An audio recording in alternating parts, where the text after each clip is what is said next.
you remember we started the school year out, we talked about like terms. So if I added 2x and 3x, I would get 5x.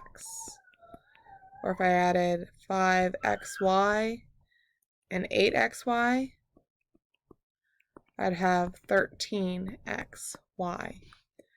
If you remember, I did something like 3x plus 5x squared plus 4x. I could only combine the 4x and the 3x because they were like terms. So I'd have 5x squared plus 7x. That was my final answer.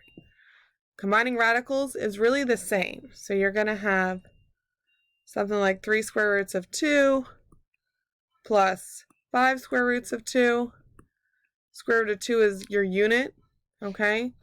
So if I have 3 of them, I add 5 more of them, I'll have 8 square roots of 2. Okay, so I can't combine if I had, for example, 5 square root of 6 and 4 square root of 3. I can't combine those because they're not like radicals.